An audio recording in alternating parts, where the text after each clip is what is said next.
Hello friends, welcome to my channel. കഴിഞ്ഞ ക്ലാസ്സിൽ നമ്മൾ കോസ്റ്റ് അക്കൗണ്ടിൻ്റെ ഒബ്ജക്റ്റീവ്സ് ആണ് പറഞ്ഞുകൊണ്ടിരുന്നത്. ഏതൊക്കെയാണ് ആ പോയിന്റുകൾ? Cost recording, cost estimation, cost ascertainment, cost presentation, decision making, cost control and cost reduction. എല്ലാം നമ്മൾ കഴിഞ്ഞ ക്ലാസ്സിൽ ഫുള്ളായിട്ട് എക്സ്പ്ലെയിൻ ചെയ്തതാണ്. ഇപ്പോൾ റിവൈസിങ്ങിന് വേണ്ടി പറയുന്നതാണ്. ഇന്ന് നമ്മൾ പഠിക്കുന്നത് കോസ്റ്റ് കൺട്രോളിൻ്റെയും കോസ്റ്റ് റിഡക്ഷൻ്റെയും അഡ്വാൻറ്റേജസ് ആണ് നോക്കുന്നത്. ഒന്നാമത്തെ അഡ്വാൻറ്റേജ് ഇൻക്രീസ് ഇൻ പ്രൊഡക്ടിവിറ്റി. മെറ്റീരിയൽസിൻ്റെ, ലേബർ, മറ്റേ എക്സ്പെൻസസ് എല്ലാത്തിൻ്റെയും കോസ്റ്റ് നമ്മൾ കൺട്രോൾ ചെയ്യുന്നതനുസരിച്ച് നമുക്ക് പ്രൊഡക്ടിവിറ്റി കൂട്ടാൻ സാധിക്കും. Economic use of resources. നമുക്ക് അവൈലബിൾ ആയിട്ടുള്ള റിസോഴ്സസ് എല്ലാം തന്നെ നമ്മൾ മാക്സിമം യൂട്ടിലൈസ് ചെയ്യുകയാണ്, അല്ലേ? കുറച്ച് നമ്മൾ എക്കണോമിക്കലി യൂസ് ചെയ്യുകയാണ്. എങ്ങനെ? സ്റ്റാൻഡേർഡുകൾ സെറ്റ് ചെയ്തും മുൻപേ ഉള്ള സ്റ്റഡീസുകൾ പഠിച്ചുകൊണ്ട് നമുക്ക് എന്ത് ചെയ്യാൻ പറ്റും? ആ അവൈലബിൾ റിസോഴ്സസ് വളരെ എക്കണോമിക്കലി നമുക്ക് യൂസ് ചെയ്യാനായിട്ട് സാധിക്കും. അടുത്തത് increased return on capital employed.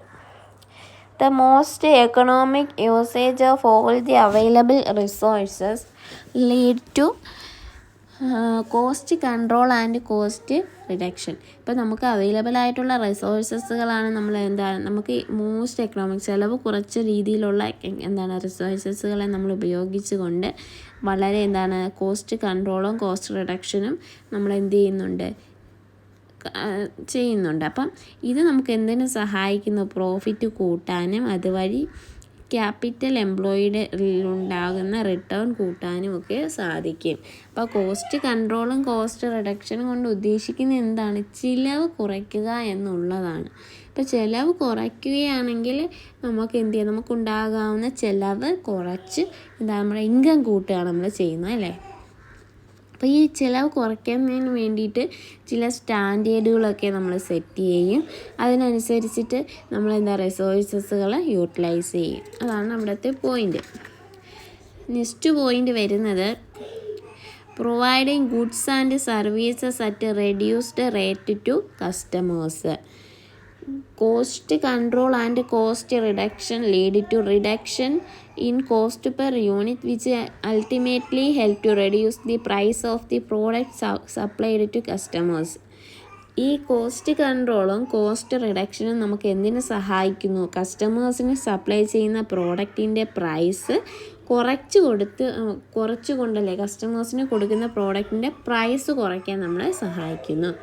Next point improvement in competitive advantage. For a company to stay in business, it needs to maintain an efficient operation which gives it a competitive advantage over other concerns. ഇപ്പോൾ മറ്റ് സ്ഥാപനങ്ങളുമായിട്ടുള്ള ഒരു കോമ്പറ്റീഷനിൽ ഇതൊരു advantage കൊണ്ടുവരാനായിട്ട് സാധിക്കുന്നു. നമ്മൾ എഫിഷ്യൻ്റായിട്ട് കാര്യങ്ങൾ operation ചെയ്യുന്നത് കൊണ്ട് തന്നെ കോമ്പറ്റേറ്റീവ് അഡ്വാൻറ്റേജ് ഇമ്പ്രൂവ് ചെയ്യാൻ സഹായിക്കുന്നു. പിന്നെയോ ഇൻക്രീസ് ഇൻ ക്രെഡിറ്റ് വർത്തിനെസ്. നമ്മുടെ കമ്പനിയുടെ ക്രെഡിറ്റ് വർത്തിനെസ് കൂടും. എന്തുകൊണ്ട്? കോസ്റ്റിലും പ്രോഫിറ്റിലും ഉണ്ടാകുന്ന സ്റ്റെബിലിറ്റി കൊണ്ട്. Next better employee morale. Cost control and cost reduction improves the earnings of the workers. അപ്പോൾ ബിസിനസ്സിൽ ജോലി ചെയ്യുന്ന വർക്കേഴ്സിൻ്റെ ഏർണിങ്സ് ഇമ്പ്രൂവ് ചെയ്യാൻ കോസ്റ്റ് കൺട്രോളും കോസ്റ്റ് റിഡക്ഷനും സഹായിക്കുന്നു. അതോടൊപ്പം അവരുടെ മൊറൈൽ ഇമ്പ്രൂവ് ചെയ്യാനും ഇത് സഹായിക്കുന്നു.